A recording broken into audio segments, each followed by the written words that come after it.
Hello अपनी पढ़ाको family, क्या हाल चाल।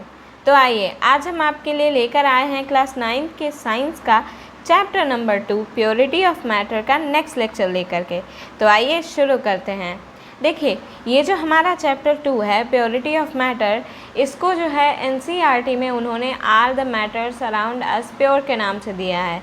तो हमने इसको यहाँ पर प्योरिटी ऑफ मैटर इसलिए लिखा है ताकि हम अपने चैप्टर के नेम में से क्वेश्चन मार्क को हटा सकें, क्योंकि चैप्टर के नेम में क्वेश्चन मार्क थोड़ा अजीब लगता है। ओके, सो आज हम इसका एक नया लेक्चर लेकर के आए हैं। तो अगर आपने अभी तक हमारे पुराने लेक्चर्स नहीं देखे हैं तो प्लीज़ जाइए हमारे चैनल ग्लोबल बोर्ड्स पर और उन लेक्चर्स को पहले देख लीजिए, ताकि हम आगे जो भी नई चीज़ें सीखेंगे, जिन भी नई चीज़ों के बारे में बात करेंगे, आप उनको अच्छे से समझ पाएँ। क्योंकि हर चीज़ जो होती है, हर टॉपिक एक सीक्वेंस से रिलेटेड होता है। हर चैप्टर में आने वाला हर टॉपिक जो है एक दूसरे से किसी न किसी तरीके से रिलेटेड होता है। ये चीज़ मैंने अपने स्टूडेंट लाइफ में बहुत ही एक्सपीरियंस करी है। Okay, so I will suggest you to watch previous lectures of this chapter before this lecture. Okay, so ये लेक्चर स्टार्ट करने से पहले हम अपने जो हमने पिछला लेक्चर देखा था उसके बारे में थोड़ा सा एक क्विक रिकैप ले लेते हैं, ताकि जो भी चीज़ें हम इस लेक्चर में पढ़ें उनके साथ आप अच्छे से रिलेट कर पाएँ। ऑलराइट, तो आइए देखते हैं कि हमने जो है पिछले लेक्चर में क्या पढ़ा था। तो पिछले लेक्चर में हमने पढ़ा था फिज़िकल और कुछ केमिकल चेंजेस, कुछ केमिकल एंड फिज़िकल प्रॉपर्टीज़ जो मैटर की होती हैं उनके बारे में पढ़ा था, कि वो जो है हमारे मैटर को किस तरीके से इफ़ेक्ट करती हैं, एक मैटर को दूसरे मैटर से किस तरीके से अलग करती हैं, दिखाती हैं। ओके, किस तरीके से उसके नेचर पर, उसके रिएक्शन पर, उसकी प्रॉपर्टीज़ पर किस तरीके से जो है वो इफ़ेक्ट डालती हैं। ओके, सो देखते हैं। हमने कल पढ़ा था फिज़िकल एंड, देखिए ये क्विक रिकैप है तो हम जल्दी से देख लेते हैं कि ये क्या होती हैं। Physical and chemical changes of matter. Okay, तो इसमें हमने कुछ चीज़ें देखी थी, कुछ क्या हमने बहुत चीज़ें देखी थी, हमने क्वेश्चंस भी किए थे इससे रिलेटेड। तो हम उन्हीं चीज़ों को शॉर्ट फॉर्म में जल्दी से देख लेते हैं। फिज़िकल प्रॉपर्टीज़ हमारी क्या होती हैं, जो कि ऑब्जर्वेबल होती हैं। ऑब्जर्वेबल का मतलब कि हम जिनको देख सकते हैं, ऑब्जर्वेबल। ओके, जिनको हम बाहर से महसूस कर सकते हैं, उनको हम देख के बता सकते हैं। लाइक इसमें आपका कलर आ जाता है, इसमें आपकी हार्डनेस आ जाती है, क्योंकि हम उसको बाहर से टच करके बता सकते हैं। फ्लूइडिटी, डेंसिटी, ओके, इस टाइप की जो हैं आपकी चीज़ें फिज़िकल चेंजेस में आ जाती हैं। केमिकल में क्या होता है, नॉन ऑब्जर्वेबल होती हैं,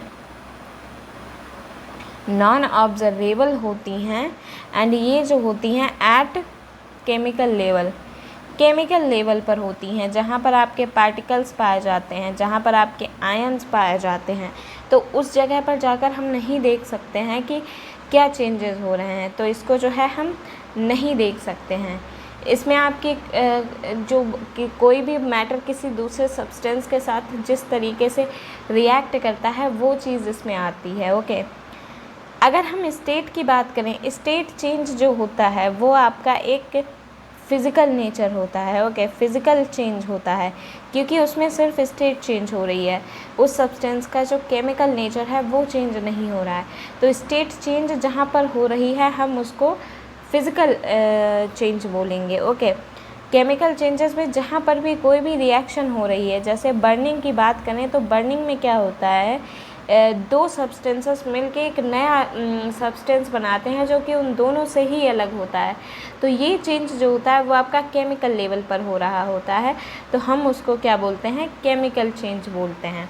यानी कि कोई भी ऐसी घटना, कोई भी ऐसी प्रोसेस जिसमें कोई केमिकल चेंज हो रहा है। ओके, जैसे हमने एक एग्ज़ाम्पल कल देखा था जिसमें दोनों ही चीज़ें हो रही थी, फिज़िकल चेंज भी हो रहा था और केमिकल चेंज भी हो रहा था, जो कि है आपका बर्निंग ऑफ कैंडल। ओके, हमने बात करी थी बर्निंग ऑफ कैंडल की। तो इसमें क्या है, इसमें आपके दोनों चीज़ें हो रही हैं, फिज़िकल चेंज भी हो रहा है एंड आपका केमिकल चेंज भी हो रहा है। अब आप बोलेंगे कि आपने अभी तो बोला था कि बर्निंग जो होती है वो केमिकल चेंज होती है। देखिए केमिकल चेंज है जो कि आपकी बर्निंग ऑफ कैंडल की वजह से है, ठीक है, बर्निंग हो रही है इसलिए। लेकिन फिज़िकल चेंज इसलिए है क्योंकि कैंडल जो है वो आपकी is turning to, one second, turning नहीं लिखेंगे, is changing its state, candle is changing its state, क्योंकि वो क्या कर रही है, आप देखते हैं ना कि मोम जो होता है हमारा, वैक्स जो होता है वो पिघल के लिक्विड फॉर्म में आ जाता है, तो वहाँ पर जो है आपका फिज़िकल चेंज और केमिकल चेंज दोनों हो रहे होते हैं। तो ये था कल का क्विक रिकैप। आइए हम अपना आज का लेक्चर शुरू करते हैं और कुछ नई चीज़ों के बारे में देखते हैं जो कि काफ़ी इंटरेस्टिंग होने वाली हैं। ओके, तो सबसे पहले हम जैसा हर लेक्चर में करते हैं, सबसे पहले हम इसका चैप्टर फ्लो देखेंगे कि आज के लेक्चर का सुपरस्टार कौन होने वाला है। Okay, so chapter flow.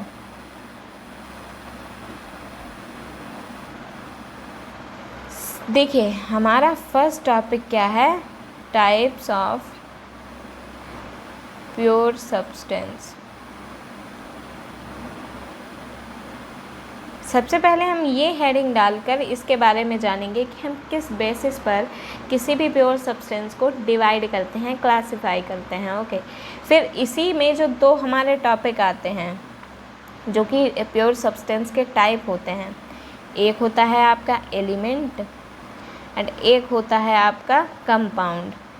But आज के लेक्चर में जो है हम सिर्फ आपका एलिमेंट तक ही कवर करेंगे, क्योंकि ये दोनों टॉपिक्स जो हैं ये भी अपने आप में काफ़ी वास्ट टॉपिक्स हैं, काफ़ी इम्पॉर्टेंट टॉपिक्स हैं जिनको बहुत ही ज़्यादा डिटेल में एक्सप्लेनेशन की ज़रूरत है। ओके, सो आज के लेक्चर में हम कंपाउंड को नहीं कवर कर रहे होंगे, हम types of substance, types of pure substance के बारे में कुछ बात करेंगे एंड एलिमेंट्स की बात करेंगे। ओके, सो आइए, ये था हमारा चैप्टर फ्लो। आज हम ये पूरा करने की कोशिश करते हैं एंड हम अपनी फर्स्ट हेडिंग के साथ शुरुआत करते हैं जो कि है हमारी टाइप्स ऑफ प्योर सब्सटेंस। अब देखिए, हमने हमारे पिछले लेक्चर्स में देखा था कि हम यूजुअली प्योर सब्सटेंस किसको बोलते हैं।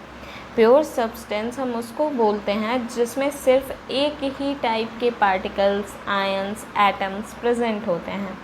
ओके, सो हम इस टाइप के सब्सटेंसेस को प्योर सब्सटेंस बोलते हैं। बट हम प्योर सब्सटेंस को भी डिवाइड कर सकते हैं, किस बेसिस पर, उनकी केमिकल कॉम्पोजिशन की बेसिस पर, दो टाइप्स में। ओके, तो हम सबसे पहले जो है इसकी लिख लेते हैं that pure substance is a matter in which only one type of particles are present, यानी कि सिर्फ एक ही टाइप के पार्टिकल्स प्रेजेंट हैं। बट फिर भी अब कोई प्योर सब्सटेंस है, ठीक है, मान लीजिए उसमें भी आपकी जो केमिकल कंपोजिशन है वो थोड़ी डिफरेंट हो सकती है। ओके, यानी कि एक आपका क्या है, एक मान लीजिए जैसे क्या है कि एक आपका सब्सटेंस ऐसा रखा है कि जिसमें सेम ही है, जैसे मान लीजिए आपने सोडियम की बात करी तो उसमें सिर्फ सोडियम के ही जो हैं एटम्स हैं, पार्टिकल्स हैं, सिर्फ सोडियम के पार्टिकल्स हैं। बट वहीं जब आप दूसरी तरफ देखते हैं तो वहाँ पर आप मान लीजिए हम अपने NaCl सादा नमक की बात कर लेते हैं, कॉमन सॉल्ट, जो कि हम यूजुअली खाने में यूज़ करते हैं। ओके, उसमें अगर देख लें तो सिर्फ आपको, अगर वहाँ पर सिर्फ NaCl के ही पार्टिकल्स वहाँ पर मौजूद हैं तो आप उसको भी एक प्योर सब्सटेंस ही बोलेंगे। तो आप सोच रहे होंगे कि अब ये कैसा लफड़ा है कि अकेला सोडियम प्योर सब्सटेंस है, वो तो समझ में आता है, बट ये NaCl में Na+ भी होगा एंड Cl- भी होगा, तो हम उसको क्यों बोल रहे हैं प्योर सब्सटेंस। तो इसी बेसिस पर जो है हमने अपने जो प्योर सब्सटेंसेस हैं उनको दो पार्ट्स में डिवाइड किया है, दो टाइप्स में डिवाइड किया है। ओके, सो आइए लिखते हैं, प्योर सब्सटेंसेस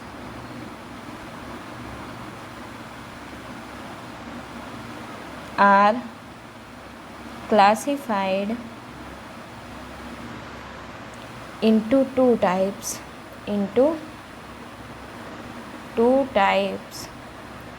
किस बेसिस पर? On the basis of chemical composition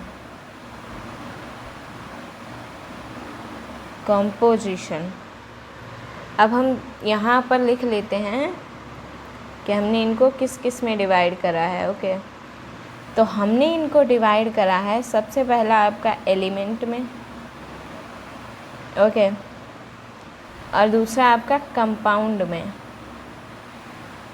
compound भी यूजुअली मिक्सचर की ही तरह होते हैं, बट मिक्सचर से ये काफ़ी डिफरेंट होते हैं। मिक्सचर की तरह मैंने इसलिए बोला क्योंकि ये भी जो हैं दो या दो से ज़्यादा चीज़ों से मिलकर बनते हैं, बट ये मिक्सचर से टोटली डिफरेंट होते हैं। वो हम आगे के लेक्चर्स में अच्छे से जानेंगे। ओके, कंपाउंड के बारे में मैं आपको अगले लेक्चर में अच्छे से बताऊंगी। ओके, तब तक अगर आपने प्योर सब्सटेंसेस के बारे में नहीं जाना है, इनके बारे में हमने आपको डिटेल में बताया है हमारे पहले के लेक्चर्स में, तो आप वहाँ जाइए और आप जा कर के हमारे चैनल पर देख सकते हैं। ओके, सो आइए हम अपना फर्स्ट टॉपिक जो कि आज का सुपरस्टार है, एलिमेंट्स के बारे में बात करते हैं।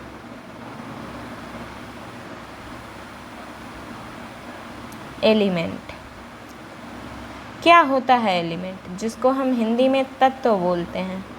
अब देखिए, तत्व हमने बोला है, तत्व वर्ड सुनकर के हमारे दिमाग में एक ही चीज़ आती है, जो कि मतलब तत्व जो है एक ऐसी कड़ी है जो कि किसी चीज़ के बेस बना रही है। ओके, यानी कि तत्व जो है वो एक ऐसी ईंट है जो कि बड़ी से बड़ी इमारत बना रही है। ओके, तो तत्व हम उसको बोलते हैं। यानी कि देखिए, अब एलिमेंट जो है ये आज की अगर हम खोज के हिसाब से देखें तो एलिमेंट को हम काफ़ी डिवाइड कर सकते हैं, इसको भी डिवाइड कर सकते हैं। बट जिस टाइम एलिमेंट की खोज हुई थी, जिस टाइम एलिमेंट वर्ड बना था, जिस टाइम एलिमेंट को पुराने ज़माने में डिफ़ाइन करा गया था, तो तब हम एलिमेंट को एक फंडामेंटल यूनिट मानते थे कि एलिमेंट जो होता है वही सबसे छोटी कड़ी होती है किसी भी मैटर की। ओके, तब हमें इलेक्ट्रॉन्स, प्रोटॉन्स, न्यूट्रॉन्स के बारे में नहीं पता था। इनफैक्ट अब तो इलेक्ट्रॉन्स, प्रोटॉन्स और न्यूट्रॉन्स के भी छोटे वर्जन्स पाए जाते हैं। इन चीज़ों के बारे में आप डिटेल में आगे की कक्षाओं में, आगे की क्लासेस में अच्छे से पढ़ेंगे। ओके, तो हम यहाँ पर अपना एलिमेंट तक ही सीमित रखते हैं। देखिए, अब यहाँ पर एक चीज़, एक पॉइंट सबसे बढ़िया मैं आपको ये बताना चाहूँगी, इम्पॉर्टेंट है, कि एलिमेंट वर्ड सबसे पहले किसने दिया था? एलिमेंट वर्ड, भाई देखिए, साइंस क्या है, साइंस में आप रिसर्च करते हैं, आप डिस्कवरी करते हैं, इन्वेंशंस करते हैं। अब मान लीजिए आपने किसी चीज़ का इन्वेंशन कर लिया, अब उस चीज़ को एक टर्म देनी होती है कि हम इस चीज़ को किस तरीके से पहचानेंगे। जैसे हमारा नाम होता है कि हम आपको इस नाम से जानते हैं, वो आपकी पहचान है। तो उसी पहचान को बनाने का आइडिया जो साइंटिस्ट देते हैं, उनका भी नाम याद रखना ज़रूरी होता है। तो एलिमेंट वर्ड किसने दिया था? उनका नाम था रॉबर्ट बॉयल। ओके, तो हम यहाँ पर लिखेंगे that element term, this term was given by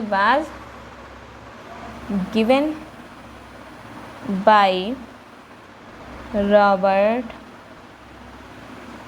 Boyle। Okay, Robert Boyle नाम के साइंटिस्ट थे। उन्होंने हमें जो है सबसे पहले एलिमेंट नाम के शब्द से अवगत कराया था, उससे हमें बताया था कि एलिमेंट जो है, तत्व जो है, वो इस दुनिया में एक नई चीज़ का इजाद हुआ है। ओके, दुनिया में इजाद क्या हुआ है ये कहना सही नहीं रहेगा। हम कह सकते हैं कि एलिमेंट यानी कि तत्व नाम की किसी नई चीज़ की खोज हुई है जो कि हमारी धरती पर पहले से है। ओके, ठीक है। तो आइए हम एलिमेंट्स के बारे में अच्छे से जानते हैं। अब एलिमेंट्स के बारे में सबसे पहले डेफिनीशन किसने दी थी, सबसे पहले इसको डिफ़ाइन किसने किया था? तो साइंटिस्ट थे जिनका नाम था लॉरेंट लेवोइशियर। ओके, इन्होंने जो है सबसे पहले एलिमेंट की डेफिनीशन दी थी, जिसको हम कलर चेंज करके लिखेंगे ताकि वो अलग चमके। ओके, देन सबसे पहले हम लिखेंगे that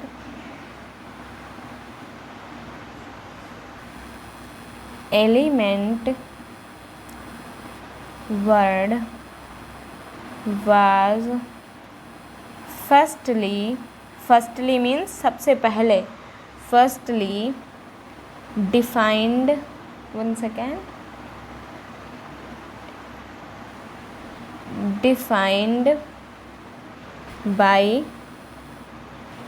defined by Laurent Lavoisier। Okay, Laurent Lavoisier ने डिफ़ाइन करा था। क्या डिफ़ाइन करा था हम वो भी लिखते हैं। That it is a basic form of matter, it is a basic form of matter that can't be broken into simpler substances, that can't be broken into simpler substances by chemical reactions। यानी कि हम उनको chemical reactions के through और ज़्यादा उनको किसी simple substance में उनको तोड़ नहीं सकते हैं। ठीक है, वही सबसे ज़्यादा सिंपलर फॉर्म है किसी भी मैटर की। ओके, तो ये थी डेफिनेशन एक एलिमेंट की लॉरेंट लेवोइशियर के द्वारा। ओके, सो आई होप कि आपको समझ आ गया होगा कि एलिमेंट जो होता है किसी भी मैटर की एक नींव होती है जिसको हम एलिमेंट बोलते हैं। जैसे अगर हम कॉमन सॉल्ट की बात करें तो इसमें जो है हम ये क्या फार्मूला होता है इसका, NaCl, जिसको जब हम वाटर में डालकर करंट पास करते हैं तो इससे दो आयन्स हमें मिलते हैं, Na+ एंड Cl-, जिसमें से अगर हम इनके ये साइंस हटा देते हैं तो हमें मिला Na एंड Cl। अगर देखें तो Na अपने आप में और Cl अपने आप में ये दोनों ही एलिमेंट्स हैं। ओके, ये दोनों ही एलिमेंट्स हैं जो कि एक निश्चित अनुपात में, जो कि एक निश्चित रेशियो में मिल करके एक कंपाउंड बनाते हैं जिसको हम NaCl बोलते हैं, यानी कि कॉमन सॉल्ट बोलते हैं। तो अगर देखा जाए तो NaCl नाम का जो भी मैटर है वो इन्हीं दो एलिमेंट से मिलकर बना है। तो हम एलिमेंट को किसी भी कंपाउंड की या किसी भी मैटर की एक बेसिक यूनिट मानते हैं जिसके आधार पर, जिसके ऊपर वो मैटर बना होता है। ओके, अब देखिए हमारे जो एलिमेंट्स होते हैं इनको भी हम आगे डिवाइड करते हैं।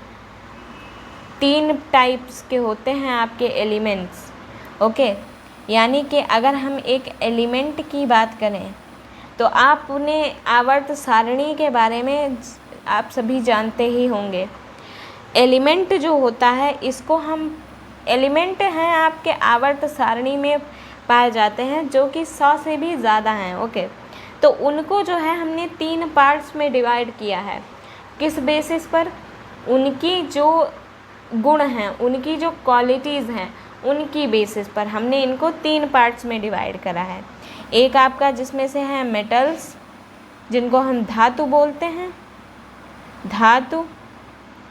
एक हैं आपके मेटेलॉइड जिनको हम उपधातु बोलते हैं, उपधातु बोलते हैं, और एक होते हैं आपके नॉन मेटल्स, नॉन मेटल्स जिनको हम अधातु बोलते हैं। अब देखिए, अगर आप इनके नाम पर ध्यान दें तो आप इसी से जो है इनके बीच की सिमिलैरिटी पता कर सकते हैं कि कौन किससे कितना ज़्यादा सिमिलर है। मेटल एंड नॉन मेटल, बीच में आता है आपका मेटेलॉइड। इसका मतलब है कि मेटेलॉइड जो है वो आपका बीच का है, यानी कि उसकी कुछ क्वालिटीज़ आपकी मेटल से भी हैं एंड कुछ क्वालिटीज़ आपकी अधातु से भी हैं, यानी कि ये जो है इसकी और इसकी क्वालिटीज़ के बीच में लाई करता है। ओके, जबकि मेटल एंड नॉन मेटल एक दूसरे से बिल्कुल अपोजिट होंगे। ओके, एक दूसरे से ये बिल्कुल अपोजिट होंगे। अब सही है, ये जो है एक दूसरे से बिल्कुल अपोजिट होंगे, इनको एक दूसरे से बिल्कुल भी मतलब नहीं होगा, जबकि उपधातु जो होंगी आपकी वो इनके बीच में लाई करेंगी। तो आइए हम इन तीनों की कुछ प्रॉपर्टीज़ के बारे में जानते हैं कि हम इनको किस तरीके से डिफ़ाइन करते हैं, इनमें क्या क्या खास प्रॉपर्टीज़ होती हैं जो इन्हें एक दूसरे से अलग बनाती हैं। ओके, सबसे पहले हम मेटल्स के बारे में कुछ फैक्ट्स, कुछ चीज़ें जानते हैं जिनको हम line to line, point by point लिखेंगे। ओके, तो ठीक है, देखिए मेटल्स क्या होते हैं। सबसे पहले हम इनके एग्जांपल्स देख लेते हैं जिससे आप चीज़ें रिलेट कर पाएंगे, क्योंकि मेटल्स हों, मेटलॉइड्स हों या नॉन मेटल्स हों, हम इनको अपनी डेली लाइफ में देखते हैं, यूज़ करते हैं। ओके, एलिमेंट्स जो होते हैं वही मैटर को बनाते हैं और हम तरह तरह के मैटर्स अपनी डेली लाइफ में यूज़ करते हैं। तो अगर हमें इनके एग्जांपल्स पता होंगे तो हम इनके बारे में जो भी चीज़ें जानेंगे, जो भी फैक्ट्स जानेंगे, उनको समझने में हमारे लिए आसानी होगी। ओके, सबसे पहले हम इनके एग्जांपल्स की बात करते हैं। नंबर 1, एग्जांपल्स क्या होंगे इनके मेटल के। मेटल क्या है? धातु है, तो मेटल के एग्जांपल्स क्या होंगे? सोना, चांदी, ये आपके धातु है ना। सो गोल्ड, कामा सिल्वर, आयरन, लोहा। देन आपका आता है कॉपर। कॉपर क्या होता है? तांबा। ओके, देन आपका क्या आता है? सोडियम। सोडियम एक धातु है। Okay, sodium. Then potassium. Potassium भी एक धातु है, और ऐसे बहुत से हैं जो कि आपके मेटल्स में आते हैं। तो आप इन कुछ एग्जांपल्स को ध्यान में रखिए। जब भी मैं कोई पॉइंट बताऊं तो इन्हीं चीज़ों के साथ आप उनको रिलेट करने की कोशिश कीजिए। ओके, तो आपको अच्छे से समझ में आएगा कि हम क्या बोल रहे हैं। तो देखिए, सबसे पहला पॉइंट है हमारा चमक, शाइन। तो एक चीज़ जो है वो सभी मेटल्स में, सभी धातुओं में कॉमन पाई जाती है, जो कि है इनकी चमक। हर धातु जो होती है उसके पास अपनी चमक होती है, लस्टर होती है। ओके, चमक को हम इंग्लिश में लस्टर बोलते हैं। Okay, all the metals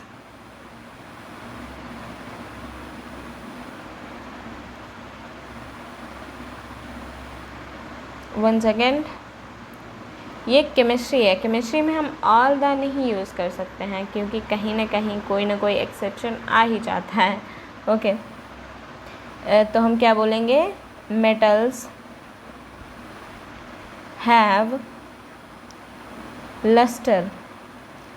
lustre, okay, lustre bracket में हम लिख देंगे शाइन, यानी कि इनकी जो है अपनी चमक होती है। क्योंकि हमने देखा है सोना हो, चांदी हो या लोहा हो, ओके, इन सभी मेटल्स की अपनी एक चमक होती है। देखते हैं ना, सोना जो है कितना चमकता है, चांदी भी चमकती है, यहाँ तक कि लोहा भी चमकता है। ओके, सो आई होप कि आप रिलेट कर पा रहे होंगे कि हम चमक किस टाइप की होती है उनमें। ओके, एंड हम नेक्स्ट बात करेंगे तो क्या करेंगे, दैट इनका कलर क्या होता है। आपने अगर देखा होगा तो सारे जो मेटल्स होते हैं उनका कलर या तो आपका सिल्वरी ग्रे होगा या फिर गोल्डन येलो कलर का होगा। अगर हम बात करें आपके गोल्ड की, तो गोल्ड आपका गोल्डन येलो कलर का होता है। चांदी आपकी सिल्वरी ग्रे होती है, आयरन भी सिल्वरी ग्रे होता है, कॉपर भी आप देखेंगे तो ये गोल्डन येलो की एक शेड में पाया जाता है। ओके, तो इस टाइप से जो है आप कलर के बारे में देख सकते हैं कि किस तरीके से जो है इसका कलर होता है। ओके, सो हम क्या लिखेंगे, that metals have silvery grey और golden yellow colour. Okay, so ये जो है इनका कलर होता है। आप डिफरेंट एग्जांपल्स के थ्रू पता कर सकते हैं अपने आसपास, आपके आसपास जो भी मेटल्स पाए जाते हों उनको देखकर आप पता कर सकते हैं। ओके, थर्ड नंबर पर हम बात करेंगे जो मेटल्स होते हैं हमारे, ये हीट एंड इलेक्ट्रिसिटी को बहुत ही अच्छे से कंडक्ट करते हैं। ओके, क्योंकि आप देखेंगे अगर हम लोहे की कोई बनी हुई रॉड है, उसको अगर आपने गैस पे रखा, एक मान लीजिए लोहे की रॉड है, आपने उसको एक साइड से पकड़ रखा है और आपने उसका जो दूसरा छोर है, जो दूसरा किनारा है, उसको आपने गैस पे कर रखा है, तो वो आपका धीरे धीरे गर्म होता वो गर्माहट, वो हीट जो है वो उसके दूसरे छोर तक आ जाएगी जो आप पकड़े हुए हैं। आपको अपने हाथ पे भी हीट महसूस होगी। ओके, सो यानी कि मेटल्स जो होते हैं वो अच्छे कंडक्टर होते हैं हीट और इलेक्ट्रिसिटी के। Metals are good conductor of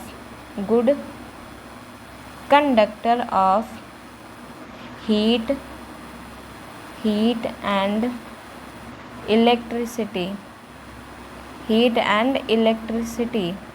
okay, तो ये तो हो गया कि हमारी heat and electricity. Next point हम क्या लिखें कि हाँ देखिए, ये याद आ गया मुझे, मेटल्स जो होते हैं, एक बात बताइए, आप सभी जो हैं गोल्ड से एंड सिल्वर से वाकिफ़ हैं अच्छी तरीके से। डिफरेंट उसके ऑर्नामेंट्स आते हैं, डिफरेंट उसकी ज्वेलरी आती है जो कि हम सभी अपनी डेली लाइफ में यूज़ करते हैं। तो आपने देखा है कि कभी जो है हमको सोना जो है वो, कभी आपने ब्रिक देखी है गोल्ड की, तो कभी वो एक शीट के रूप में है, कभी वो एकदम चेन बन जाता है, कभी रिंग बन जाती है, कभी नेकलेस बन जाता है। तो इसका मतलब है कि जो हमारे मेटल्स होते हैं वो डक्टाइल होते हैं, यानी कि उनको हम वायर्स में खींच सकते हैं, उनको हम लंबा कर सकते हैं। ओके, वो आपके डक्टाइल होते हैं, उनको वायर्स में खींच सकते हैं, वो आपके मेलिएबल होते हैं, उनको हम शीट में भी वापस डाल सकते हैं, उनकी हम शीट भी वापस बना सकते हैं। यानी कि सुनिए, एक लाइन में अच्छे से सुनते हैं कि अगर शीट है, शीट को आप गर्म करके खींचेंगे तो वो आपकी खिंचती चली जाएगी, यहाँ तक कि बहुत ही पतला सा तार बन सकता है, और उसी तार को हम लपेट कर फिर से गर्म करके उस पर हथौड़ा मारेंगे तो हम उसकी शीट भी वापस से बना सकते हैं। ओके, सो हमारा नेक्स्ट पॉइंट क्या रहेगा, that metals are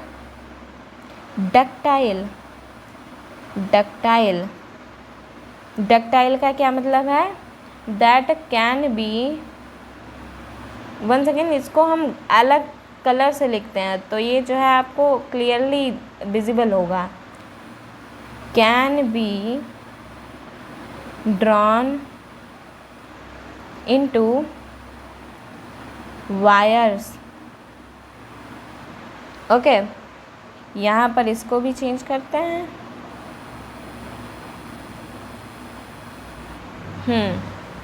can be drawn into wires. अब हमने नेक्स्ट पॉइंट इसका उल्टा लिखना है, that metals are malleable. Malleable का मतलब है कि हम जो हैं इनको, वन सेकेंड, या मेलिएबल का मतलब है दैट हम इनको जो है शीट्स में भी चेंज कर सकते हैं, बट शीट्स में चेंज करने के लिए हमें उसको हीट करके उस पर हथौड़ा मारना होगा। Okay, can be hammered, hammered का मतलब हथौड़ा मार कर, okay, hammered into sheets, hammer से इसको पीट कर जो है हम इसकी शीट्स बना सकते हैं, ओके। नेक्स्ट क्या है, एक बात बताइए, हमारे यहाँ जो भी लोहे की बनी हुई चीज़ें होती हैं, मान लीजिए आपने बहुत सी चीज़ें देखी होंगी, लोहे की मशीनें बनी होती हैं, बहुत सी चीज़ें हैं, तो आपने क्या देखा होगा कि अगर आप उन पे कोई भी चीज़ से हिट करते हैं, मान लीजिए कोई भी चीज़ है आपने उससे हिट किया तो उनमें एक रिंगिंग साउंड आता है।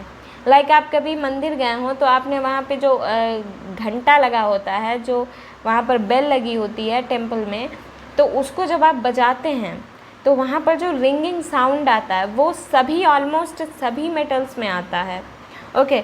सो ये एक क्वालिटी है मेटल्स की, दैट दे आर सोनोरस। इसके लिए एक टर्म यूज़ करी जाती है जिसको हम बोलते हैं सोनोरस, मेटल्स आर सोनोरस। देखिए ये टर्म्स इम्पॉर्टेंट हैं, आई विल सजेस्ट कि आप जो हैं इन टर्म्स को याद रखें कि इन टर्म्स का मीनिंग क्या होता है। लाइक सोनोरस का मीनिंग क्या होता है, that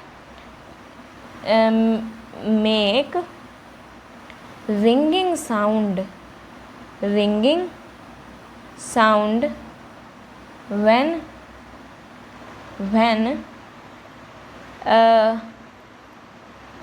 one second, make ringing sound while we hit it,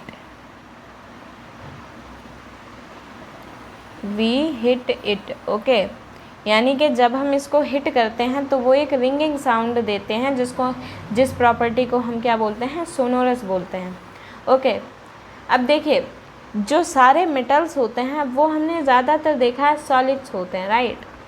तो सॉलिड्स होते हैं, बट इन सभी मेटल्स में से एक मेटल ऐसा अनोखा होता है जो आपका रूम टेम्परेचर पर लिक्विड पाया जाता है, और वो हमारा होता है मरकरी, ओके। मरकरी जो होता है वो आपका लिक्विड फॉर्म में पाया जाता है, भाई वो अनोखा है, ओके। सो हम क्या बोलेंगे, metals are solid but mercury, one second, mercury जिसका सिंबल क्या है, Hg से हम इसको डिनोट करते हैं, okay. But mercury is the only metal in liquid state. जो आपका मर्क्यूरी होता है वो आपका लिक्विड स्टेट में पाया जाता है, ये आपका अनोखा है, ओके। तो ये जो है कुछ आपके मेटल से रिलेटेड फैक्ट्स हैं। अब जो है हम नॉन मेटल के बारे में बात करते हैं कि नॉन मेटल्स की क्या क्वालिटीज़ होती हैं जो भाई मेटल से इतने ज़्यादा डिफरेंट होते हैं। तो आइए देखते हैं नॉन मेटल। चलिए स्टार्ट करते हैं नॉन मेटल्स। इनके भी सबसे पहले हम एग्जांपल्स लिख लेते हैं। इनके क्या एग्जांपल्स हैं? Number 1 examples. नॉन मेटल के एग्जांपल्स हैं लाइक आपका हाइड्रोजन, ऑक्सीजन, यही ऑक्सीजन जो हमारी जान है, हाइड्रोजन, ऑक्सीजन, आपका कार्बन, आपका क्लोरीन, आपका ब्रोमीन, ओके। सो अब इनके बारे में हम फैक्ट्स देख लेते हैं, ओके। तो देखिए नॉन मेटल्स जो होते हैं वो आपके डिफरेंट वैरायटी के कलर शो करते हैं।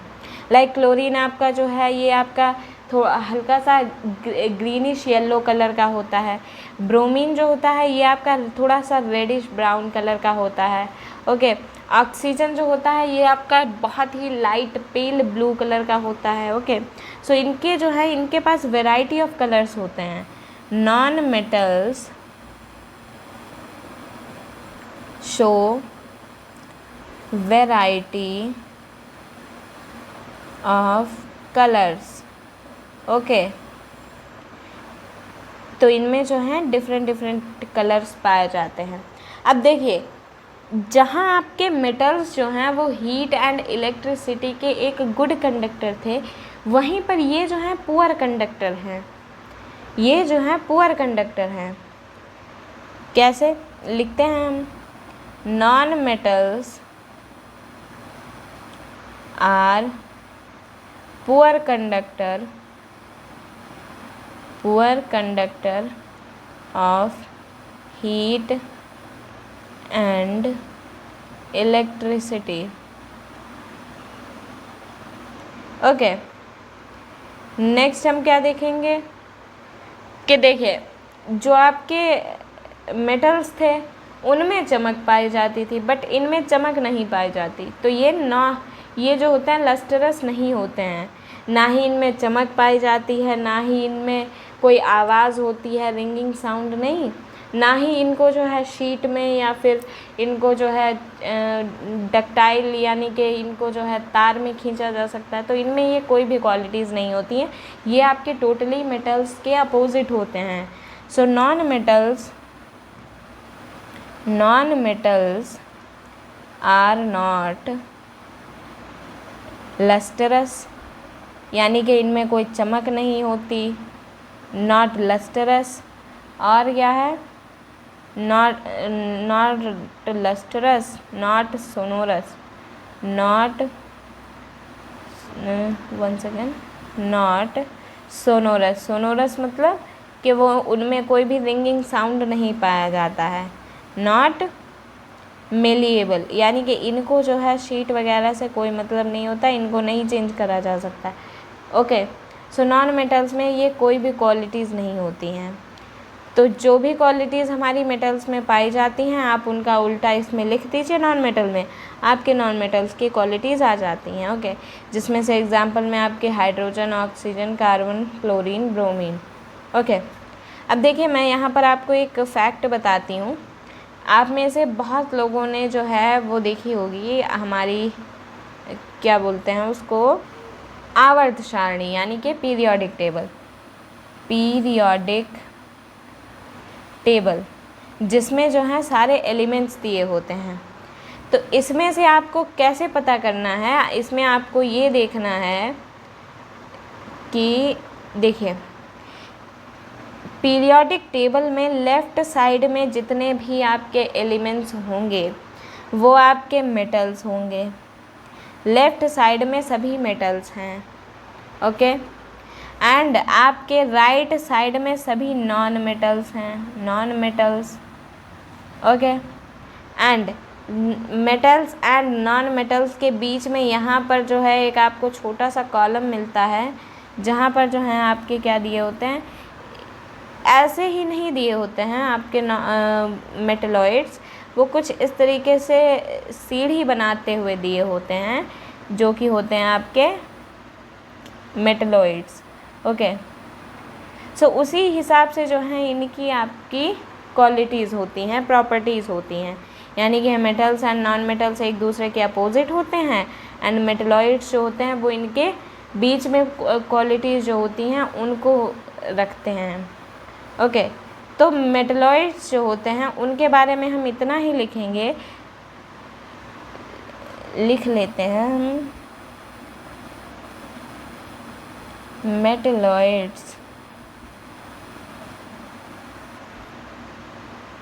मेटलॉइड्स जो होते हैं इनकी जो क्वालिटीज़, इनकी प्रॉपर्टीज़ इंटरमीडिएट होती हैं। These have intermediate properties of metals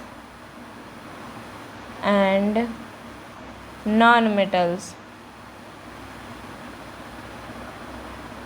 okay, इनके भी हम कुछ एग्जांपल्स ज़रूर देख लेते हैं। एग्जांपल्स क्या होते हैं इनके? लाइक आपका बोरॉन, सिलिकॉन, जर्मेनियम। ओके, तो आप सभी की जो बुक्स हैं उसमें जो है आपको पीरियोडिक टेबल मिलेगी, तो आप उस पीरियोडिक टेबल में देखकर पता लगा सकते हैं कि आपके जो लेफ़्ट साइड में है वो मेटल्स हैं, जो राइट साइड में है वो नॉन मेटल्स हैं, मेटल्स कौन कौन से हैं एंड नॉन मेटल्स कौन कौन से हैं। ओके, सो आप ये पता लगा सकते हैं।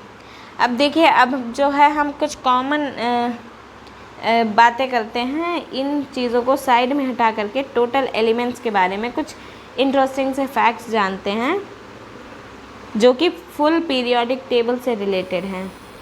ओके, सो ये छोड़ते हैं, हम ऐसे ही लिखेंगे। ओके, इस टाइप से। तो देखिए, अभी तक जितने भी एलिमेंट्स खोजे जा चुके हैं उनका नंबर 100 से ज़्यादा है। ओके, उनका नंबर जो है लाइक 114 के करीब है। ओके, सो हम क्या लिखते हैं, that the number of known elements, the number of known elements are more than 100। अब मोर दैन 100 मैं इसलिए बोल रही हूँ क्योंकि आपकी NCERT में यही दिया हुआ है। ओके, सो जो नंबर ऑफ़ एलिमेंट्स है वो मोर दैन 100 है। ओके, अब इन 100 एलिमेंट्स में से जो आपके 92 एलिमेंट्स हैं, यानी कि 92 एलिमेंट्स जो हैं वो आपके नेचुरल हैं, बाकी सारे जो हैं वो मैन मेड हैं, यानी कि उन्हें जो है ह्यूमंस ने बनाया है। जी हाँ, ह्यूमंस की साइंस जो है बहुत ही ज़्यादा डेवलप हो चुकी है कि वो एलिमेंट्स भी बनाने लग गए हैं। ओके, सो हम क्या लिखेंगे, that 92 elements are natural and rest are man made। Okay, so बाकी के जो हैं वो मैन मेड हैं। अब देखिए, ज़्यादातर जो आपके एलिमेंट्स हैं वो सॉलिड हैं। Okay, so majority of elements are solids. Okay, solids, जिसमें से सिर्फ 2 जो हैं वही आपके लिक्विड होते हैं रूम टेम्परेचर पर। Okay, only 2 elements are liquid at room temperature. ये आपको याद रखना है, एट रूम टेम्परेचर, जो कि कौन से हैं, हमने अभी एक की बात करी थी जिसमें आपका एक क्या आ रहा था, मरकरी, एंड एक आ रहा था आपका ब्रोमीन। ये जो हैं इनके सिंबल्स हैं जिससे हम इनको डिनोट करते हैं। Hg means mercury and Br means bromine. Okay, so I hope कि आप सभी को सिंबल्स जो हैं हर एलिमेंट के याद होने चाहिए, जो कि बहुत ही ज़्यादा इम्पॉर्टेंट है। अब देखिए, 2 एलिमेंट्स आपके ऐसे होते हैं जो कि सॉलिड होते हैं, बट अगर उनको रूम टेम्परेचर से थोड़ा सा भी ज़्यादा हाई टेम्परेचर पे रख दिया हमने, रूम टेम्परेचर से थोड़ा सा भी ज़्यादा कर दिया, तो वो आपके लिक्विड में आ जाएंगे। ओके, तो वो कौन कौन से हैं, एक आपका गैलियम है एंड एक आपका सीजियम है। Okay, gallium and caesium become liquid at a temperature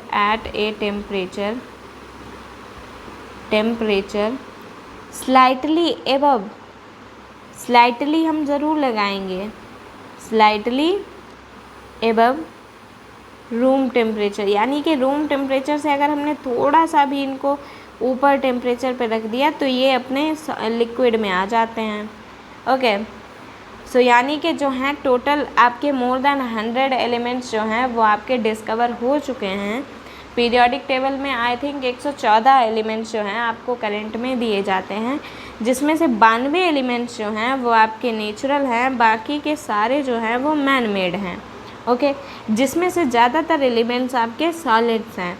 और जिसमें से 2 जो हैं वो आपके रूम टेम्परेचर पर लिक्विड रहते हैं, जिसमें आपका मरकरी एंड ब्रोमीन आता है।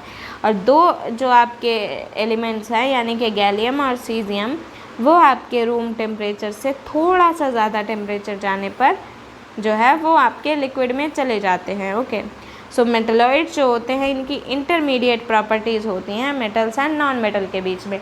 इंटरमीडिएट का मतलब है कि जैसे इनकी अगर हम कंडक्टिविटी की बात करें यानी कि हीट एंड इलेक्ट्रिसिटी को कंडक्ट करने की पावर की बात करें, तो ये जो पावर होती है इनकी ये बीच में पाई जाएगी, यानी कि ना ही ये बहुत ज़्यादा अच्छे कंडक्टर होंगे और ना ही ये बहुत बुरे होंगे, मतलब ठीक ठाक काम चलाओ। ओके, सो इस टाइप से जो है मेटलॉइड्स की जो भी प्रॉपर्टीज़ होती हैं वो आपकी मेटल्स एंड नॉन मेटल्स के बीच में पाई जाती हैं। ये हमारी पीरियोडिक टेबल आ जाती है जिसमें इस तरीके से मेटल्स हैं, इस तरीके से नॉन मेटल्स हैं, एंड ये हमारे मेटलॉइड्स पाए जाते हैं जो कि इस तरीके से सीढ़ी बनाए हुए होते हैं। ओके, यहाँ पर हमने नॉन मेटल्स के बारे में बात करी थी, ये उनके एग्जांपल्स हो गए। यहाँ पर हमने मेटल्स के बारे में जान लिया था। तो ये जो हैं ये हमारे 3 टाइप्स हैं एलिमेंट्स के बारे में। एलिमेंट टर्म किसने दी थी? रॉबर्ट बॉयल ने दी थी। और इसको सबसे पहले डिफ़ाइन किसने किया था? लॉरेंट लेवोइशर ने डिफ़ाइन किया था। ओके, सो हमने यहाँ पर प्योर सब्सटेंस को डिवाइड करा था एलिमेंट एंड कंपाउंड्स में। तो यहाँ पर जो है हमारी एलिमेंट्स को लेकर के स्टडी कंप्लीट होती है। अगले लेक्चर में हम बात करने वाले हैं डिटेल में कंपाउंड्स के बारे में, एंड देन हम बात करेंगे कि कंपाउंड्स एंड मिक्सचर्स में क्या डिफरेंस होता है। ओके, सो आज के लिए बस इतना ही। लेक्चर देखने के लिए thank you very much. And अगर आपको ये लेक्चर पसंद आया हो तो please do not forget to like and share this video and subscribe to our channel Global Boards. Okay, bye.